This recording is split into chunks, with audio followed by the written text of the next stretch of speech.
আধুনিক যুদ্ধজাহাজগুলোর মধ্যে সবথেকে শক্তিশালী হচ্ছে ক্রুজার যুদ্ধজাহাজ। একটা ক্রুজার যুদ্ধজাহাজ একাই বিশাল এলাকার আকাশপথ, নৌপথ এবং পানির নিচেও দখল নিতে পারে। এতদিন শুধুমাত্র আমেরিকা এবং রাশিয়ার কাছেই এত শক্তিশালী যুদ্ধজাহাজ ছিল, কিন্তু সম্প্রতি চীন এই প্রতিযোগিতায় অংশ নিয়েছে। চীনের টাইপ 055 ক্লাস যুদ্ধজাহাজগুলো তাদেরকে আমেরিকা এবং রাশিয়ার কাতারে নিয়ে গিয়েছে।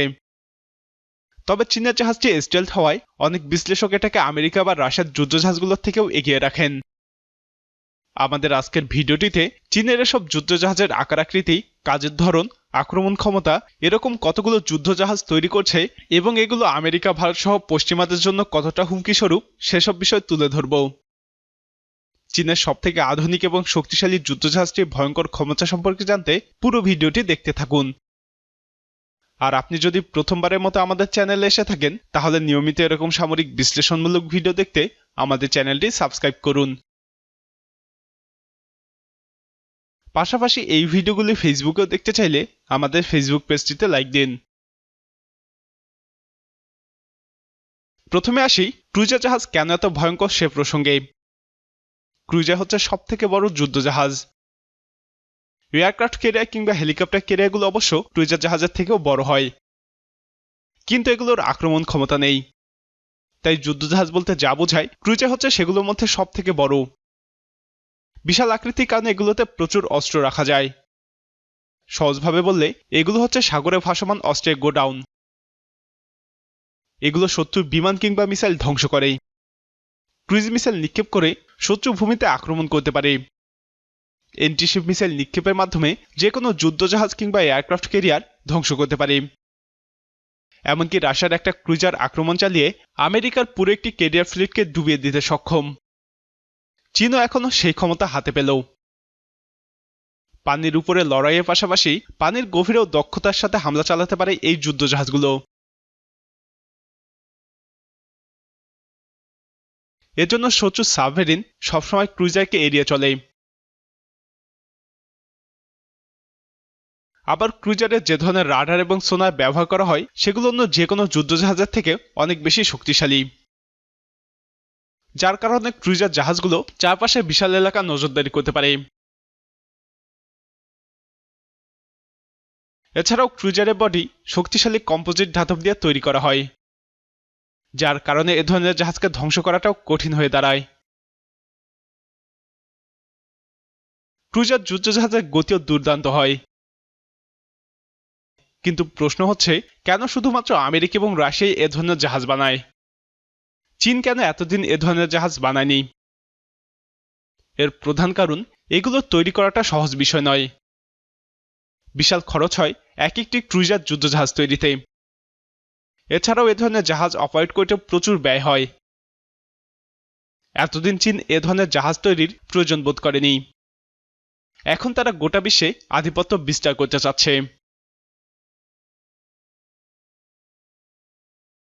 চীন অবশ্য তাদের এই জাহাজগুলোকে বলছে টাইপ 055 ডেস্ট্রয়ার।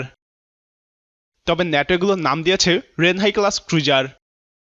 আমেরিকাও এগুলোকে তাদের টাইকোন্ডেরোগা ক্লাস ক্রুজারের সমতুল্য বিবেচনা করছে, কারণ এগুলোর আকার আকৃতি এবং অস্ত্রবহন ক্ষমতা আমেরিকার ক্রুজারগুলোর সমান। যুদ্ধজাহাজগুলো নির্মাণের দায়িত্ব পেয়েছে ডালিয়ান শিপবিল্ডিং ইন্ডাস্ট্রিজ কোম্পানি। আশ্চর্যের বিষয় হচ্ছে, প্রতিটা জাহাজ তৈরিতে চীনের খরচ যাচ্ছে মাত্র $888 মিলিয়ন,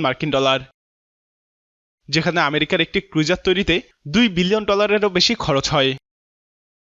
আরও সহজভাবে বললে, ভারতের 3টি রাফালের খরচে চীনের একটি ক্রুজার হয়ে যাচ্ছে। চীন মোট 16টি এ ধরনের জাহাজ নির্মাণের পরিকল্পনা নিয়েছে। এর মধ্যে নানচেং নামক প্রথম জাহাজটি 2020 সালে সার্ভিসে এসেছে। লাসা নামক আরও একটি জাহাজের নির্মাণ শেষে এখন সি ট্রায়ালে আছে। শিপইয়ার্ডে আরও 5টি জাহাজ নির্মাণাধীন রয়েছে, যেগুলো নির্মাণ শেষে সার্ভিসে আসলে ভয়াবহ এক নৌবাহিনীতে পরিণত হবে চীনা নৌবাহিনী। তখন আমেরিকা আর এই দাপট দেখাতে পারবে না, আর ভারত চীনের সামনে দাঁড়াতেই পারবে না। জাহাজগুলোর দৈর্ঘ্য হয় প্রায় 600 ফিট, আর ফুল লোডেড অবস্থায় ওজন দাঁড়ায় 13,000 টন। সম্প্রতি বাংলাদেশ চীনের কাছে যে ফ্রিগেট কিনেছে সেটা ওজন 2,400 টন। এ থেকেই অনুমান করা যায় চীনের এই ক্রুজারগুলো কতটা বড়। এর প্রধান রাডারটি হচ্ছে type 346 active electronically scanned array radar. চীনের সকল ডেস্ট্রয়ার এবং এয়ারক্রাফট ক্যারিয়ারে এই রাডারটি ব্যবহার করা হয়। এটা একটি গাইডেড মিসাইল ক্রুজার। অস্ত্রশস্ত্র নিয়ে চীন তেমন কিছু বিস্তারিত জানায়নি। জাহাজটিতে শর্ট রেঞ্জের এয়ার ডিফেন্সের জন্য আছে 16 সেল HQ-10 মিসাইল সিস্টেম। এছাড়াও 132টি ভার্টিক্যাল লঞ্চ সিস্টেম আছে। এগুলো থেকে আকাশ প্রতিরক্ষার জন্য HQ-9 মিসাইল নিক্ষেপ করা যায়, যেগুলো রাশিয়ার S-300-এর চীনা ভাষণ। শত্রু জাহাজ ধ্বংসের জন্য YJ-18 অ্যান্টিশিপ মিসাইল নিক্ষেপ করা যায়। ভূমিতে হামলার জন্য CZ-10 land attack cruise missile নিক্ষেপ করা যাবে। এছাড়াও দুটি টর্পেডো টিউব আছে, যেগুলো 324 মিলিমিটার টর্পেডো নিক্ষেপ করতে পারে।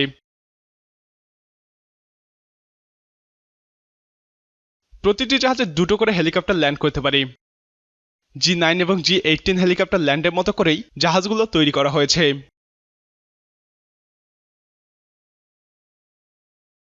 জাহাজগুলোর চালিকা শক্তি হিসেবে 4টি QC280 গ্যাস টারবাইন ইনস্টল করা আছে, যেগুলো সম্মিলিত শক্তি 1.5 লক্ষ শ্যাফট হর্স পাওয়ার।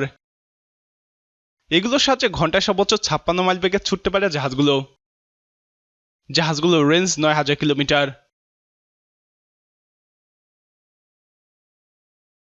বর্তমানে সার্ভিসে আসা জাহাজটি চীনের বিমানবাহী যুদ্ধজাহাজ লিয়াওনিংকে পাহারা দিচ্ছে।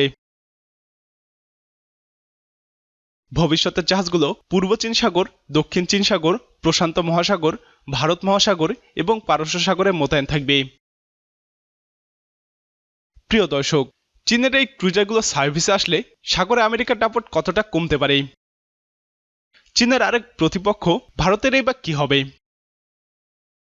আপনার মতামত কমেন্টে জানান। বিশ্বের সবথেকে শক্তিশালী ফ্রিগেট রাশিয়ার অ্যাডমিরাল গর্সকভ ক্লাস ফ্রিগেট সম্পর্কে জানতে আমাদের চ্যানেলে গত ভিডিওটি দেখুন। এছাড়াও এরকম আরও বিস্তারিত বিশ্লেষণ পড়তে আমাদের ওয়েবসাইট techduniabidi.com ভিজিট করুন। এই ভিডিওটি ভালো লাগলে লাইক বাটনে ক্লিক করুন। ভিডিওটি আপনার বন্ধুদের সাথে শেয়ার করে তাদেরকেও ভিডিওটি দেখার সুযোগ করে দিন।